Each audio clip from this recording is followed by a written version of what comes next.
Be sure to like, share, and subscribe to my videos. Also, if you would click that notification bell, you'll be first to know of any new videos that come your way. This all started November 13th in the town of Moscow in northern Idaho. 4 college students brutally killed in the early morning hours of November 13th. I'm going to break this down into 2 groups, the Maddie and Kaylee group and the Ethan and Xana group. This is Maddie and Kaylee. They are the best of friends. Their friendship started very early on in junior high school, and they have been friends ever since. Truly inseparable. Best friends forever took on a new meaning. These girls lived together, studied together, and tragically and very sadly, they died together. This is Ethan and Xana, University of Idaho students who found love in each other. I don't know how long they were dating, but it was at least 1 year. Ethan lived nearby, but he did not live at the 1122 King Drive address where the murders occurred.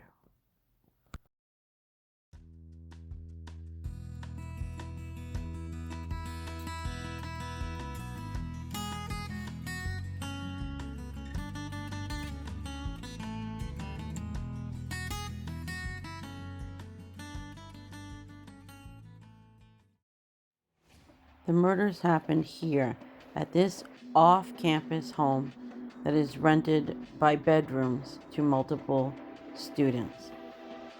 We know that Xana, Kaylee, and Maddie lived at the house, but Ethan did not. We're going to take it back to November 13th in the early morning hours, approximately 1:19 a.m. Maddie and Kaylee will be seen at the grub bus after spending time at the local bar, which was not far away. But you can clearly see that they are under the influence of alcohol, as are some of the other students there.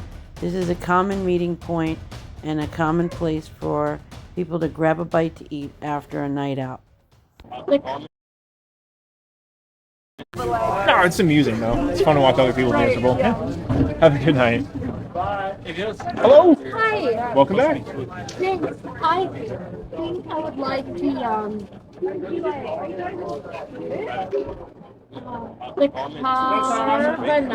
Okay.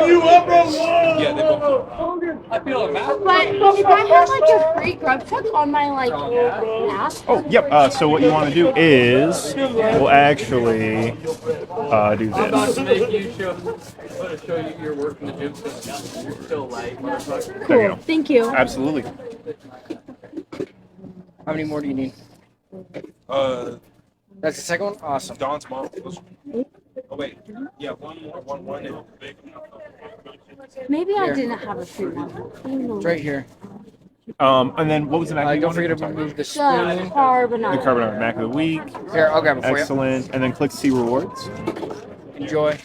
And it looks like you do not quite have enough points yet. Oh, that's okay. That's okay. then you $10 for you. Perfect.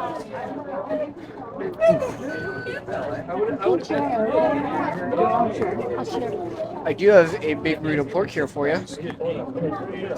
Cool. Thank you. 47. Thank you very much. Where'd the pen go, guys? Where's my pen? How are you guys doing? How are you? I'm doing fantastic. Seem to have lost my pen, but that's fine. What can I get for you? Can I get Just the 2 Don fried Toms? cheese mac and cheese, please? Definitely. I get Thank you. pesto and then pork tacos. Oh yeah. How many pork tacos would you like? Just it'll just come with one. It's one, but they're like 6 to 7 ounce tacos. They're not like small little street tacos. I normally eat 2, 3 is a lot for me. So one would be fine if I was getting pasta too, or Yeah. mac and cheese too. Yeah, that's gonna be I better almost 2 pounds of I food. better get two. Okay, you got it. I got her. 2 pork tacos? Done. 1 5 cheese, 1 basil pesto, 2 pork tacos, $24.50 for you. Thank you. 2 Don Toms.